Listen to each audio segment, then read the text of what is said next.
Here's something wild. Imagine being so ahead of your time that 500 years after your death, scientists are still discovering new insights in your notebooks.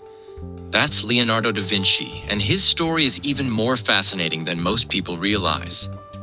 That's such an interesting way to look at it. Even the basic facts of his life are still debated, like whether he was born in Florence or this tiny place called Anciano. Well, what we do know is pretty remarkable.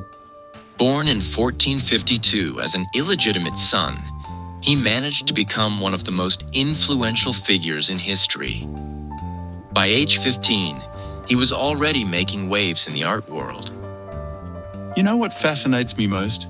How he kept getting these incredible opportunities despite being, well, kind of unreliable. Like he'd get these amazing commissions and then just not finish them.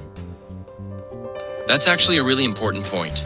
Take the San Bernardo Chapel commission in 1478. It was originally given to the Pollaiuolo brothers, then transferred to Leonardo, but he never completed it.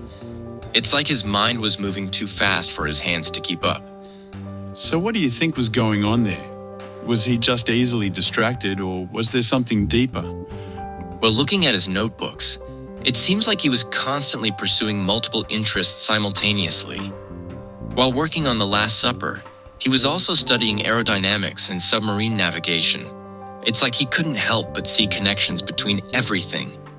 That's exactly what makes him so relevant today, this whole idea of cross-disciplinary thinking that we're just now really embracing. And you know what's really interesting? By 1480, he writes this incredible letter to Lodovico il Moro in Milan, essentially pitching himself as both an artist and engineer. The confidence in that letter, it's just amazing. Here's a guy basically saying, I can do everything you need better than anyone else. And he actually could back it up, right? I mean, he went on to design the Milan Cathedral dome while simultaneously working on the Virgin of the Rocks. And here's where it gets really interesting. When Milan falls to Louis XIV in 1499, Leonardo doesn't miss a beat. He heads to Venice and suddenly becomes a military engineer, designing defenses against the Turks. Then he's back in Florence, creating the Mona Lisa while also designing flying machines. Like, imagine trying to explain to your patron that you're taking a break from their portrait to go launch yourself off a mountain in a flying machine.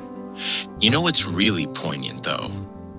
In his final years in France, when his right hand was paralyzed and he couldn't paint anymore, he threw himself completely into teaching and scientific work. It's like he couldn't stop thinking and creating, even when his body was failing him. That dedication to knowledge is pretty incredible. And those 19 notebooks he left behind, 3,500 pages of notes and sketches, they're still yielding new discoveries today. And maybe that's the most valuable lesson from Leonardo's life, that true genius isn't about mastering one thing perfectly, but about having the courage to explore everything that interests you. His grave may have vanished from the monastery of Saint Florentin, but his influence just keeps growing stronger. So in a way, he was the ultimate Renaissance influencer, showing us that it's not just okay, but maybe even essential to be curious about everything.